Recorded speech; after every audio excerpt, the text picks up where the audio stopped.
सबैजनालाई नमस्ते। मेरो युट्युब च्यानलमा यहाँहरू सबैलाई म आजको यस नयाँ भिडियोमा हार्दिक स्वागत गर्न चाहन्छु।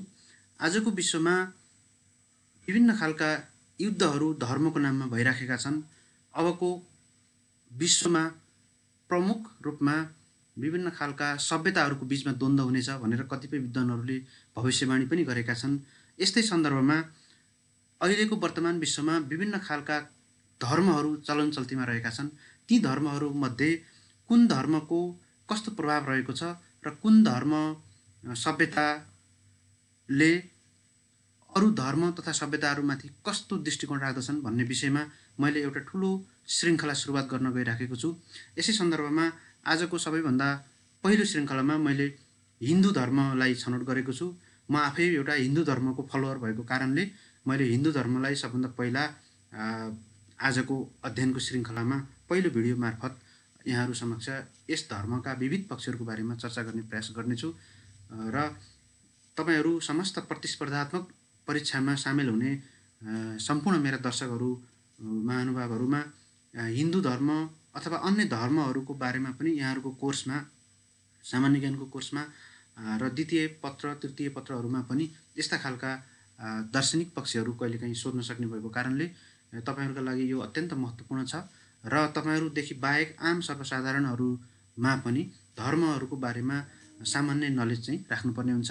हु वी आर भन्ने अहिलेको कन्सेप्ट छ। हामी को हौं, हाम्रो पूर्वज के हो, हामी को थियौं, हाम्रो आधारभूत दर्शन के हो भन्ने विषयमा विभिन्न विश्वभरि रूपमा नयाँ नयाँ नेसनलिजमका आइडेन्टिटीहरू अहिले आइराखेको सन्दर्भमा धर्मलाई आइडेन्टिटीसँग जोडिएको छ। त्यसैले हरेक मान्छेले धर्मको बारेमा न्यूनतम जानकारी राख्नै पर्ने हुन्छ। आफ्नो धर्म प्लस आफ्नो धर्म भन्दा इतरका अन्य धर्महरूको बारेमा पनि जानकारी राख्नुपर्ने हुन्छ। यसै सन्दर्भमा आउनु सुरु गरौँ हिन्दू धर्मको बारेमा। विश्वमा विभिन्न खालका धर्महरू प्रचलनमा रहेका छन्। यी विभिन्न खालका धर्महरूको सुरुवात हुनुभन्दा पहिला पनि विश्वमा विभिन्न खालका सभ्यताहरू थियो। जस्तो यहाँलाई थाहा छ मेसोपोटामियाको सभ्यता, इजिप्टको सभ्यता, रोमन सभ्यता, वाङ्गो नदीको सभ्यता, त्यस्तै गरेर पेरुमा इन्का सभ्यता थियो र वाङ्गो नदीको सभ्यता, त्यसपछि अहिलेको भारत र पाकिस्तानको बीचमा सिन्धु घाटीको सभ्यता अथवा हरप्पन सभ्यता भनेर भनिन्छ। यी विभिन्न सभ्यताहरू पश्चात वैदिक सभ्यताको सुरुवात भएको पाइन्छ र हालसम्मको अवस्थामा आइपुग्दा संसारभरिमा विभिन्न खालका धर्महरू चलन चल्तीमा रहेको पाउँछौँ। तर ती सम्पूर्ण धर्महरूलाई अध्ययनको सजिलोको लागि हामीले खास गरिकन 3 भागमा वर्गीकरण गर्न सक्छौँ। पहिलो धर्म जस्तो प्राकृतिक धर्महरू पर्दछन्। यसमा चीन र जापानमा प्रचलनमा रहेका ताओ धर्महरू, सिन्तो धर्महरू, कन्फ्युसियस धर्महरू, त्यस्तै सामानिजम भनेको नेपालको पनि उत्तरी भेगमा केही कबिला समुदायहरूमा यो प्रयोगमा ल्याइएको छ। सामानिजम अनि कबिला धर्महरू र नेपालमा रहेको किराँत धर्महरू, यी सबै प्राकृतिक धर्महरू रहेका छन्। प्रकृतिलाई नै मूलभूत सृजनाको आधार माने र प्रकृतिलाई नै पूजा गर्ने खालका यस्ता धर्महरू प्राकृतिक धर्मको रूपमा रहेका छन् र यिनलाई हामी पूर्वीय धर्मको रूपमा हेर्न सक्छौँ। किन भन्दा यस्ता खालका धर्महरू पाश्चात्य जगतमा त्यति पाइँदैनन्। त्यस्तै अर्को धर्मको क्याटेगोरीमा हामीले धार्मिक धर्महरू अथवा धार्मिक परम्पराहरू राख्न सक्छौँ, जसलाई हामीले ओमकार धर्म पनि भनेर भन्छौँ। यी सबै धर्महरूको एउटै परम्परा, इटर्नल परम्परा, अनादिकालदेखि नै चलिआएको ओमकार परिवारमा यिनीहरू रहन्छन् र यिनीहरूमा हिन्दू धर्म, बौद्ध धर्म, सिख धर्म र जैन धर्महरू, यो 4वटा धर्महरूको एकीकृत एउटा परिवार छ जसलाई हामीले धार्मिक परिवार भनेर भन्छौँ अथवा भारतीय मूलका धर्महरू भनेर पनि यसलाई भन्न सकिन्छ। त्यस्तै योभन्दा पछाडिका जस्तो पैगम्बरवादी धर्महरू छन्। पश्चिमा जगतमा खास गरिकन क्रिश्चियन र इस्लाम यस अन्तर्गत पर्छन् र यहुदी पनि यसै अन्तर्गत पर्ने धर्म हो। त्यसैले पैगम्बरवादी धर्महरूमा यहुदी, क्रिश्चियन र इस्लाम यी 3वटा धर्महरू पर्छन् र यी 3वटा धर्महरूले जहिले पनि एउटै रुटबाट यिनीहरूको जन्म भएको मानिन्छ।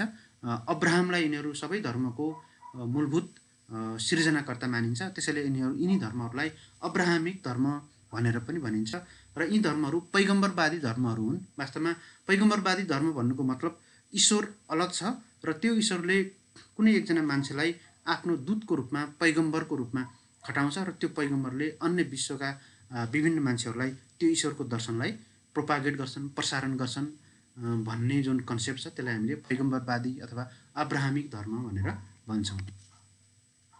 अब हाम्रो धार्मिक परम्पराहरू जो छ भारतीय दर्शनमा अथवा भारतीय भूमिमा, भारतीय महाद्वीप, भारतीय सब कन्टिनेन्टमा जन्मेका र एउटै वैदिक सनातनलाई मान्ने खालका, वैदिक वेदहरूको वरिपरि घुम्ने खालका धर्महरू जम्मा 4वटा छन्। त्यसलाई हामी धार्मिक परम्परा भनेर भन्छौँ। धार्मिक रिलिजन भनेर इन्टरनेसनल जगतमा स्वीकार गरिएको छ। ती धर्महरूमा हिन्दू धर्म, बौद्ध धर्म, सिख धर्म र जैन धर्म छन्। यिनीहरूका आधारभूत अभ्यासहरू फरक भए तापनि यिनीहरूले मान्ने मूल दर्शन चाहिँ एउटै रहेको छ, जो चाहिँ वेद छ। वेदभन्दा बाहिर गएर यिनीहरूले मान्दैनन्। त्यसैले वेदलाई नै आधारभूत रूपमा मान्ने भएको कारणले यिनीहरूलाई धार्मिक परम्परा भनेर भनिएको र यिनको कमन एन्सेस्ट्री रहेको छ र भारतीय उपमहाद्वीपमा यी सबै धर्महरूको जन्म भएको पाइन्छ। अब हामी हिन्दू धर्मतर्फ लागौँ। हिन्दू धर्म सिन्ध नदीको आसपास बस्ने मान्छेहरूले प्रयोगमा ल्याउने धर्म भएको कारणले यसलाई पश्चिमाहरूले सलाई ह भन्ने भएको कारणले सबभन्दा पहिला पश्चिमाहरूले नै यसको हिन्दू भनेर नामाकरण गरेको पाइन्छ। तर यो हिन्दू धर्म भनेर हिन्दू धार्मिक ग्रन्थहरूमा कतै नामावली पाइँदैन। त्यसैले हामी जो हिन्दू धर्मका फलोयर्स छौँ, हामीले आफैलाई हिन्दू भन्दाखेरि त्यति सुहाउँदैन। किन भन्दा यसको हाम्रो आफ्नै आइडेन्टिटी हिन्दू होइन, बरु यसका अनेक नामहरू छन्, जस्तो सनातन धर्म, आर्य धर्म, वैदिक धर्म, अनादि अथवा अनन्त धर्म इत्यादि धर्म भनेर हामीले भन्न सक्छौँ। तर हिन्दू धर्म भनेको आफैमा धर्म होइन, यो भनेको एउटा लाइफस्टाइल हो भनेर भनिन्छ। र यो समग्र जीवन पद्धति जो चाहिँ पश्चिमाहरूले देखे र उनीहरूले नै नामाकरण गरिदिए। सिन्धु घाटीका मान्छेहरूको सभ्यता, सिन्धु घाटीका मान्छेहरूको जीवनस्टाइल, त्यसैलाई उनीहरूले सिन्धुबाट हिन्दू अपभ्रंश भएर कालान्तरमा सबैले हिन्दू भन्न थाले। तर वास्तवमा हिन्दू धर्मभन्दा पनि वैदिक धर्म हो अथवा आर्य धर्म हो अथवा सनातन धर्म हो। त्यसो भए हिन्दू धर्म के हो त भन्दा आजसम्म जीवित भएका विभिन्न धर्महरूमध्ये सबैभन्दा पुरानो धर्म हिन्दू नै हो। हिन्दूको समकक्षतामा कुनै पनि धर्म अहिले विश्वमा रहेको छैन। हिन्दूको नजिक रहेको धर्म यहुदी धर्म रहेको छ, तर त्यो पनि हिन्दूभन्दा पुरानो चाहिँ मान्न सकिँदैन। त्यस्तै हिन्दू धर्मका तत्त्वहरू विज्ञानको विरोधी नभएकोले सनातनदेखि चल्दै आएको हामी पाउँछौँ। अनेक धर्महरू विश्वमा अनेक खालका धर्महरूको उत्पत्ति भयो, तिनीहरूको नाश भएर गयो, नयाँ धर्महरू उत्पत्ति भए। तर हिन्दू धर्म चाहिँ हजारौँ वर्षदेखि पनि, अनन्तकालदेखि, अनादिदेखि, इटर्नल भनेर भन्छौँ जसलाई, त्योदेखि अहिलेसम्म चलिआएको छ। किन चलिआएको हो त भन्दा यसका मूलभूत तत्त्वहरू, यसका मूलभूत दर्शनहरू चाहिँ मान्छेको प्रगतिसँग, मान्छेको विकाससँग, मान्छेले सृजना गरेको विज्ञानसँग कन्ट्राडिक्ट नगर्ने, एक आपसमा विरोधाभास नभएको कारणले सनातनदेखि अहिलेसम्म चलिआएको हामी पाउँछौँ। यसमा खास गरिकन 3टा सम्प्रदायहरू छन्। वैष्णव, विष्णुलाई पूजा गर्ने, शैव, शिवलाई पूजा गर्ने, र शाक्त, देवीलाई पूजा गर्ने। यी 3टा वैष्णव, शैव र शाक्त 3वटा सम्प्रदायहरू अलग अलग रहेका छन्। यसका अलावा हिन्दू धर्ममा कैयन अनेक सम्प्रदायहरू छन्। हिन्दूहरूको पूजास्थल मन्दिर रहेको छ र यहाँ 33 कोटी देवताहरू छन् भनेर भनिन्छ। यहाँनिर हिन्दूमा परमात्मा र देवताहरूको अलग अलग कन्सेप्ट छ। परमात्मा एउटै हुन्छ, ईश्वर एउटा हुन्छ, तर त्यो ईश्वरले निर्धारण गरेका विभिन्न खालका नियमहरूको पालना गर्ने क्रममा मान्छेहरू आफैमा देवता बन्छन्। देवता भनेको मान्छे नै हो, जसले असल काम गर्छ, राइटियस ड्युटी जसले गर्न सक्छ, जसले अरूलाई दिशानिर्देश गर्न सक्छ, जीवनका विभिन्न पक्षहरूको बारेमा सही मार्गमा डोर्याउनका लागि वेदले सिर्जना गरेको बाटोमा अरू मान्छेलाई हिँडाउन सक्छ, त्यसलाई देवता भनिएको हो। त्यसैले देवता भनेको ईश्वर होइन, ईश्वर भनेको एकल हुन्छ, परमात्मा एकल हुन्छ, तर त्यसले देखाएको बाटोमा अरू मान्छेलाई हिँडाउने विभिन्न खालका देवताहरू रहेका छन्, जो 33 कोटी छन् भनेर पनि भनिन्छ। खास गरिकन हिन्दू धर्ममा कुनै पनि प्रवर्तक छैन, तर आद्य शङ्कराचार्य जुन 7औं शताब्दीमा चाहिँ दक्षिण भारतमा जन्मेका हुन्, उनले चाहिँ यसको मुख्य रूपमा यसको प्रचार गरेको पाउँछौँ। 2068 सालको जनगणना हेर्नुभयो भने नेपालमा करिब 81.3% मानिसहरूले हिन्दू धर्म मान्ने गरेको हामी पाउँछौँ। हिन्दू धर्मको मूलभूत आदर्शहरू के हुन् त भन्ने सन्दर्भमा धेरै आदर्शहरू छन्, तर मैले सजिलोको लागि अन्य धर्मलाई हिन्दू धर्मसँग फरक ल्याउने केही आदर्शहरू छन्। जस्तो परोपकार पुण्याय पापाय परपीडनम भनेर भनिन्छ, अथवा अरूको पुण्य गर्नु नै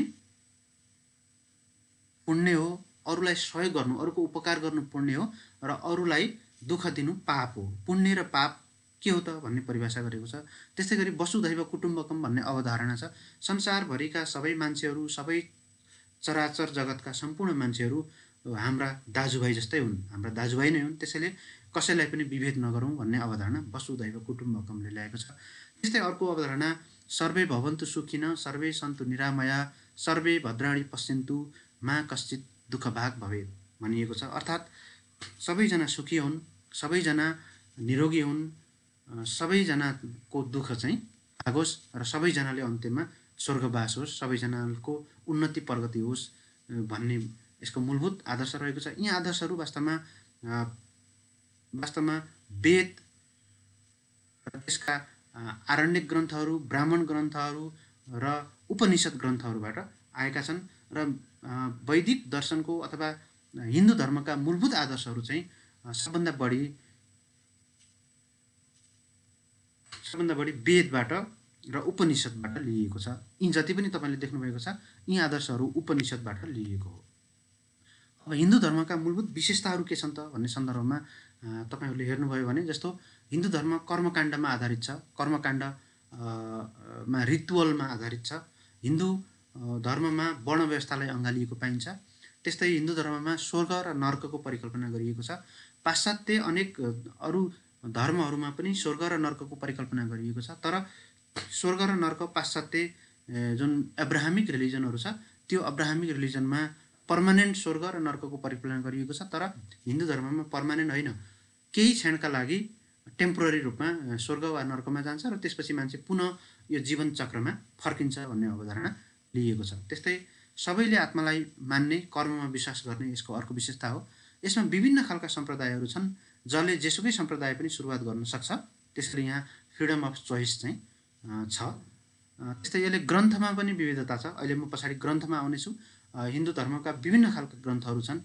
त्रिदेवमा विश्वास गर्छ, जस्तो देवतामा खास गरिकन गड भनेर भनिन्छ। गड भनेको जेनेरेटर, अपरेटर र डिस्ट्रोयर। यो सृष्टिको सृष्टिकर्ता, सृजनाकर्ता, पालनकर्ता, अपरेटर, पालनकर्ता र त्यसलाई अन्तिममा संहारकर्ता, डिस्ट्रोयर भनेर तीनटा देवको अलग अलग अवधारणा हिन्दू धर्ममा छ। ब्रह्मालाई सृष्टिकर्ता मानिएको छ, विष्णुलाई पालनकर्ता मानिएको छ र महेश्वरलाई संहारकर्ता मानिएको छ। यहाँ बहुईश्वरको मान्यता छ, पोलिथेइजम भनेर भन्छौँ। मोनोथेइजम भनेको सिङ्गल एउटै धर्म मान्ने, पोलिथेइजम भनेको बहुधर्म मान्ने। त्यसैले हिन्दू धर्म भनेको बहुधर्म, बहुईश्वरमा विश्वास राख्ने, बहुदेवताहरूमा विश्वास राख्ने धर्म हो। त्यस्तै हिन्दूमा मूर्ति पूजा गरिन्छ। मूर्ति पूजा किन गरिन्छ त भन्दा, ईश्वर जहाँसुकै छ र तपाईँलाई जेमा विश्वास लाग्छ त्यसैलाई पूजा गर्न सक्नुहुन्छ। तपाईँलाई खोला, रुख, पर्वत, हिमालय इत्यादि जेमा विश्वास गर्छ त्यसलाई धर्मको रूपमा पूजा गर्न सक्नुहुन्छ।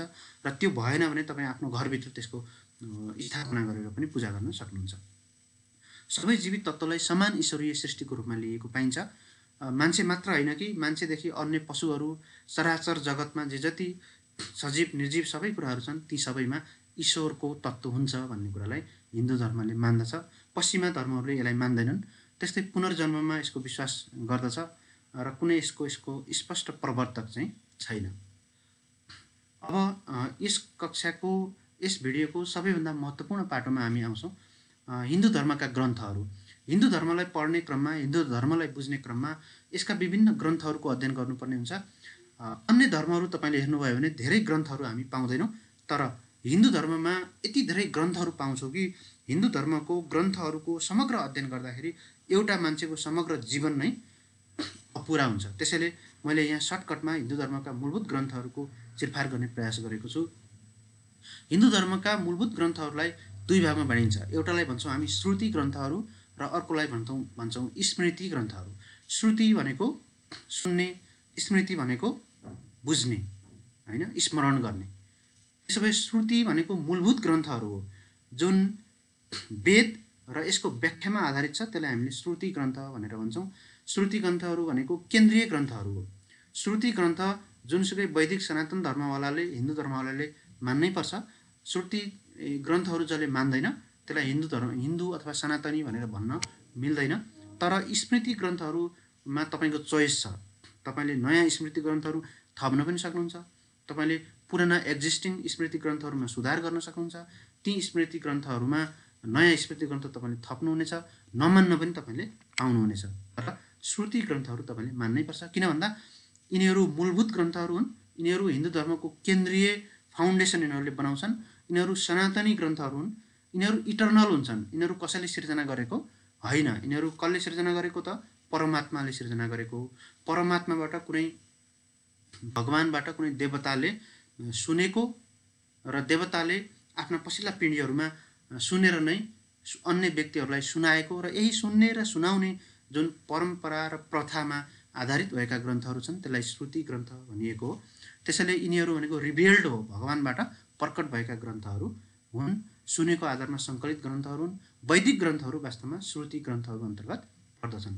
त्यसो भए स्मृति ग्रन्थहरू के हुन् त भन्दा स्मृति ग्रन्थहरू गौण ग्रन्थहरू, मुख्य ग्रन्थ होइनन्, जसलाई हामीले उत्तर वैदिक ग्रन्थ पनि भन्छौँ। वैदिक कालभन्दा पछाडि सिर्जना भएका, मान्छेले सिर्जना गरेका र साहित्य अथवा वाङ्मयका स्रोतका रूपमा रहेका ग्रन्थहरूलाई स्मृति ग्रन्थहरू भनेर भन्छौँ। स्मरण गरेको आधारमा रचना गरेका हुन् यस्ता ग्रन्थहरू परमात्माबाट सिर्जना भएका होइनन् कि तपाईँ हामी जस्ता सांसारिक व्यक्तिहरूले सिर्जना गरेका हुन्। अब श्रुति ग्रन्थहरू के छन् त भन्ने सन्दर्भमा जम्मा 4वटा क्याटेगोरीमा श्रुति ग्रन्थलाई विभाजन गरिएको छ। जस्तो पहिलो श्रुति ग्रन्थ भनेको वेद हो, जसलाई हामीले संहिता भनेर भन्छौँ। संहिता भनेको पनि वेद नै हो। वेद 4वटा छन्, ऋग्वेद, यजुर्वेद, सामवेद र अथर्ववेद।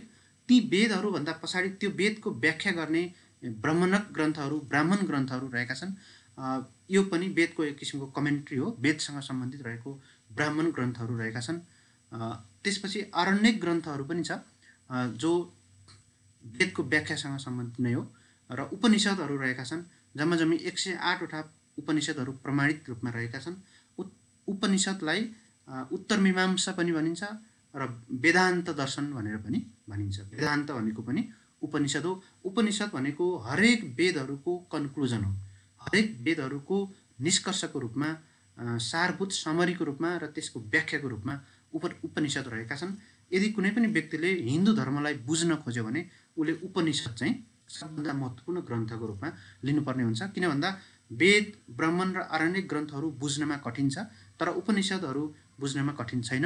त्यसैले उपनिषदबाट धेरै कुराहरू बुझ्न सकिन्छ। अब वेदतर्फ जाउँ। वेदलाई संहिता पनि भनिन्छ र वेद भनेको श्रुति ग्रन्थहरू हो। वेदमा जे जति कुराहरू आएका छन् ती कुराहरू परमात्माबाट रिभिल भएको, प्रकट भएको भनेर मानिन्छ। तर वेदव्यासले यसलाई सङ्कलित गरेका थिए र 4 भागमा विभाजन गरेका थिए। सबभन्दा पहिला त 3वटा महत्त्वपूर्ण वेदहरू थिए, जसलाई वेदत्रयी भनेर भनिन्छ। सुरुमा ऋग्वेद, सामवेद र यजुर्वेद, यी 3वटा वेदलाई वेदत्रयीको संज्ञा दिएको छ। मूलभूत वेदहरू यिनै हुन्। यिनमा चाहिँ भगवानसँग कसरी साक्षात्कार गर्ने, जीवन र परमात्मा, आत्मा र परमात्माको विषयमा धेरै चर्चाहरू गरिएको छ। तर पछि थपिएको जुन अथर्ववेद छ त्यसलाई वेदत्रयीमा समावेश गरिएको छैन, किनकि यसले सांसारिक विषयहरूको बारेमा मात्रै चर्चा गर्छ। गैर सांसारिक विषय, परमात्माका विषयहरूमा यसले चर्चा गर्दैन। वेदको शाब्दिक अर्थ भनेको जान्नु, टु नो, होइन, जान्नु भन्ने हुन्छ। अब एक एक वेदको बारेमा म चर्चा गर्न गइराखेको छु। सबभन्दा पहिलो र महत्त्वपूर्ण वेद हो ऋग्वेद। विश्वको सबैभन्दा पुरानो ग्रन्थ नै ऋग्वेद हो। ऋग्वेदभन्दा अगाडिको कुनै पनि आधिकारिक ग्रन्थ हामीले पाउन सक्दैनौँ। यस्तै यसको सङ्कलन महर्षि वेदव्यास, जसलाई दैपायन भनिन्छ, उनले गरेका हुन्। यज्ञको अवसरमा देवताहरूको उपासना गर्ने, देवताहरूलाई आह्वान गर्नका लागि जुन मन्त्रहरू चाहिन्छ त्यो मन्त्रहरूको सङ्ग्रह नै ऋग्वेद हो। ऋग्वेद के हो त? ऋग्वेद भनेको यज्ञ गर्ने क्रममा विभिन्न देवताहरूलाई आह्वान गर्नका लागि जुन मन्त्रोच्चारण गरिन्छ त्यो मन्त्रोच्चारण नै के हो? ऋग्वेद हो। ऋग्वेद भनेको मन्त्रहरूको सङ्ग्रह हो। यो वास्तवमा छन्दमा लेखिएको छ र छन्दमा लेखिएपछि यो पद्यमा लेखिएको छ, जसलाई गाउन सकिन्छ। यसमा 10वटा मण्डलहरू छन्, 1028वटा सूक्तहरू छन् र 10,580वटा मन्त्रहरू रहेका छन्। धेरैजसो मन्त्रहरूमा यज्ञको समयमा देवताहरूको आह्वान गरिएको नै छ। मुख्य पुरोहितलाई होता भनिएको छ। जुन ऋग्वेदको उच्चारण गर्ने, जुन यज्ञको सामुन्ने बसेर ऋग्वेदलाई उच्चारण गर्ने जुन पुरोहित छ त्यसलाई होता भनिन्छ, जसले ऋग्वेदको उच्चारण गर्छ, मन्त्रोच्चारण गर्दछ। जुन 10वटा मण्डलहरू छ ऋग्वेदमा, त्यो 10वटा मण्डलहरूमध्ये 2 देखि 7 सम्मका मण्डलहरू सबभन्दा पुराना मण्डलको रूपमा मानिन्छ। बाँकी रहेका 1, 8, 9 र 10 यो 4वटा मण्डलहरू पछि जोडिएको हो भनेर मानिन्छ। गायत्री मन्त्र जुन छ त्यो गायत्री मन्त्र तपाईँ हामीले दिनदिनै जप गर्छौँ। त्यो गायत्री मन्त्र चाहिँ ऋग्वेदबाट लिइएको हो र ऋग्वेदको तेस्रो मण्डलमा गायत्री मन्त्र रहेको छ। 10औं मण्डलको पुरुष सूक्तमा वर्णको उत्पत्ति व्याख्या गरिएको छ, तर त्यो वर्णको काम कारबाही गरेको बारेमा व्याख्या गरिएको छैन कि उत्पत्ति कसरी भएको हो भन्ने बारेमा व्याख्या गरिएको छ।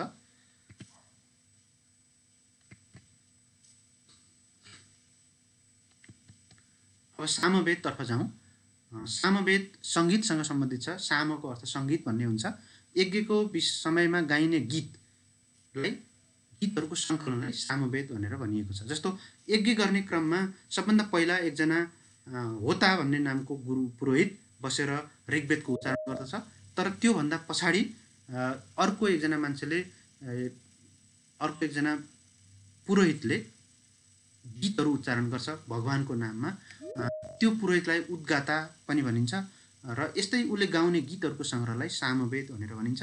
सामवेदबाट पूर्वीय सङ्गीतको उत्पत्ति भएको मानिन्छ। जुन सारेगमप भनेर हामी सुन्छौँ पूर्वीय सङ्गीतमा, त्यो सारेगमप चाहिँ सामवेदबाटै उत्पत्ति भएको मानिन्छ। अब यजुर्वेदतर्फ लागौँ। अर्को तेस्रो महत्त्वपूर्ण वेद यजुर्वेद हो। यजुर्वेद खास गरिकन कर्मकाण्डसँग सम्बन्धित छ। यसमा यज्ञको विधिहरूको बारेमा उल्लेख गरिएको छ। यो गद्य र पद्य दुईटैमा रचना गरिएको छ र यसमा जुन यजुर्वेद पढ्ने पुरोहित छ त्यसलाई अहवर्यु भनेर भनिन्छ। यजुर्वेद चाहिँ 2 भागमा बाँडिएको छ। अन्य वेदहरू विभिन्न भागमा बाँडिएको छैन, एउटै भाग हुन्छ अरू 3वटा वेदको, तर यजुर्वेदको चाहिँ 2 भाग छ। शुक्ल यजुर्वेद जुन चाहिँ गद्यमा लेखिएको छ र कृष्ण यजुर्वेद जुन चाहिँ पद्यमा लेखिएको छ। गद्य र पद्यको आधारमा यजुर्वेदलाई शुक्ल यजुर्वेद र कृष्ण यजुर्वेद भनेर विभाजन गर्न सकिन्छ। यसमा 100वटा शाखाहरू छन् र यसमा मुख्य देवता भनेर वायु देवतालाई मानिएको छ र यसको उपवेदको रूपमा धनुर्वेद रहेको छ। अब अथर्ववेदतर्फ लागौँ। अथर्ववेद सबैभन्दा नयाँ वेद हो। पछिल्लो समय 3वटा वेदभन्दा पछाडि थपिएको वेद हो। त्यसैले अथर्ववेदलाई वेदत्रयीमा राखिएको छैन। यो खास गरिकन आत्मा र परमात्मासँग भन्दा पनि जादु र टुनासँग सम्बन्धित छ। यज्ञको बेलामा आइपर्ने सम्भावित बाधाहरूलाई समाप्त पार्नका लागि विभिन्न उपायहरू यसमा देखाइएको छ। यसलाई ब्रह्मवेद पनि भनिएको छ। श्रेष्ठ वेद भन्यो भने पनि अथर्ववेदलाई मानिन्छ। यस वेदलाई पाठ गर्ने पुरोहितलाई ब्रह्मा भनिन्छ। सबैभन्दा लोकप्रिय वेद नै अथर्ववेद हो, किनभने यसका कुराहरू सबैले बुझ्न सकिन्छ। जनसाधारणको विश्वासको बारेमा पनि वर्णन गरिएको छ।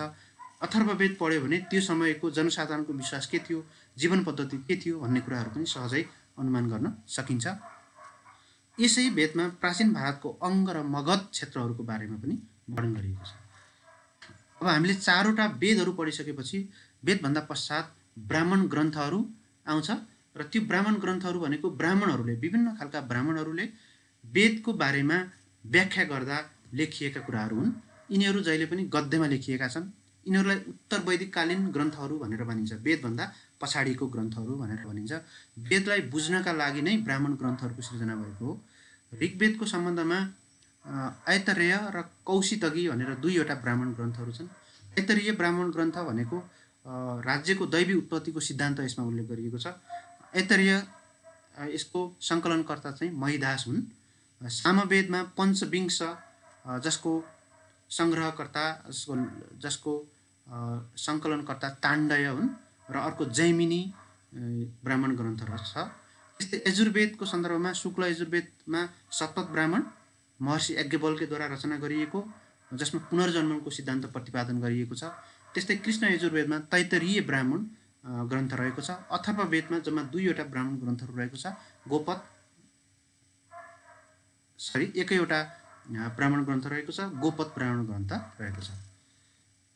अब सबै ब्राह्मण ग्रन्थहरूमध्ये सबैभन्दा महत्त्वपूर्ण ग्रन्थ चाहिँ सतपथ ब्राह्मण ग्रन्थ रहेको छ। यो सबैभन्दा पुरानो र सबभन्दा ठुलो ब्राह्मण ग्रन्थ पनि हो। यो महर्षि याज्ञवल्क्यद्वारा रचना गरिएको ब्राह्मण ग्रन्थ हो। यसमा पुनर्जन्मको सिद्धान्त आविष्कार गरिएको छ र यसैलाई नै सबैभन्दा महत्त्वपूर्ण ब्राह्मण ग्रन्थको रूपमा लिइन्छ। आश्विन देवताद्वारा च्यवन ऋषिलाई यौवनदान दिएको प्रसङ्ग यसमा उल्लेख गरिएको छ। त्यसैले च्यवन ऋषिलाई हामीले यौवनको ऋषि देवताको रूपमा हामीले मान्छौँ। त्यसैले च्यवनप्राश भन्ने जुन अहिले जुन ब्रान्ड आएको छ त्यो भनेको च्यवन ऋषि भनेको जहिले पनि यौवन भइराख्ने भन्ने सन्दर्भ चाहिँ शतपथ ब्राह्मणमा उल्लेख गरिएको छ। राजस्व यज्ञको वर्णन र राज्याभिषेकका कुराहरू शतपथ ब्राह्मणमा उल्लेख गरिएको छ। अब म दोस्रो पक्ष श्रुति ग्रन्थतर्फ जान्छु। श्रुति ग्रन्थहरू भनेको सुनेर लेखिएका कुराहरू हुन्, स्मरण गरेर सुनेर लेखिएका कुराहरू हुन्। यो भनेको दोस्रो दर्जाका ग्रन्थहरू, पहिलो दर्जाका ग्रन्थ होइनन्। यसमा खास गरिकन विभिन्न खालका ग्रन्थहरू आउँछन्, जस्तो वेदाङ्ग। वेदलाई बुझ्नका लागि के कस्ता कुराहरू चाहिन्छन् त भन्दा त्यसलाई वेदाङ्ग भनेर भनिन्छ। शिक्षा, कल्प, व्याकरण, निरुक्त, छन्द र ज्योतिष, यसलाई वेदाङ्ग भनेर भनिएको छ। वेदका अङ्गहरू यी 6वटा कुराहरू जानेमा मात्रै वेद पढ्न सकिन्छ, अन्यथा वेद पढ्न सकिँदैन। त्यस्तै उपवेदहरू छन्। उपवेद 4वटा छन्, यजुर्वेद, धनुर्वेद, आयुर्वेद र स्थापत्य वेद। त्यस्तै पुराणहरू 18वटा रहेका छन्। उपपुराणहरू पनि छन्, 16वटा छन्। महाकाव्य इतिहासहरू छ, जस्तो रामायण, महाभारत र भागवत गीता। त्यस्तै दर्शनहरू छ। दर्शनशास्त्रमा न्याय, मीमांसा, साङ्ख्य, वेदान्त, वैशेषिक र योग दर्शनहरू रहेका छन्। र स्मृतिहरू छन्। स्मृतिहरूमा विभिन्न खालका स्मृतिहरू, पराशर स्मृति, याज्ञवल्क्य स्मृति, नारद स्मृति, मनु स्मृति रहेका छन्। यी सबै ग्रन्थहरूको वाङ्मयको समष्टिगत रूपलाई हामीले श्रुति ग्रन्थ भनेर भन्छौँ। यी सबै ग्रन्थहरू हामीले अथवा कुनै पनि हिन्दू धर्मवालाले मान्नै पर्छ भन्ने चाहिँ छैन। पहिलो दर्जाका जुन ग्रन्थहरू तिनी चाहिँ मान्नै पर्छ। त्यो मानेन भने चाहिँ हिन्दूभन्दा त्यो बाहिर गएको मान्न सकिन्छ। यद्यपि हिन्दू धर्ममा कसैलाई हिन्दू भन्ने र कसैलाई गैर हिन्दू भन्ने खालको कुनै अवधारणा छैन। गैर हिन्दू पनि हिन्दू हुन सक्छ। जस्तो चारवाक दर्शनमा चारवाक आफैमा हिन्दू धर्मका फिलोसफीहरूलाई, वैदिक फिलोसफीहरूलाई उसले च्यालेन्ज गरेको थियो, तर उसलाई पनि गैर हिन्दू भनेर भनिएको छैन। त्यसो भए वेदाङ्गहरू के हो त भन्दा अघि मैले भने जस्तो 6वटा वेदाङ्गहरू छ। वेदलाई बुझ्नका लागि यो 6वटा कुराहरू अनिवार्य रूपमा चाहिन्छ। जस्तो शिक्षा भनेको भाषाशास्त्र हो। कल्प भनेको गणितको जानलाई कल्प भनेर भनिन्छ। व्याकरण भनेको नियमहरू, होइन, भाषाका नियमहरू। त्यस्तै निरुक्त भनेको शब्द, इटाइमोलोजी भनेर भन्छौँ अङ्ग्रेजीमा, शब्द र यसको उत्पत्तिको बारेमा। छन्द भनेको लय, हाइमको बारेमा, होइन, र ज्योतिषी भनेको खगोल शास्त्रको बारेमा अध्ययन गर्नेलाई वेदाङ्ग भनेर भनिन्छ। त्यस्तै 6वटा दर्शनहरू रहेको छ।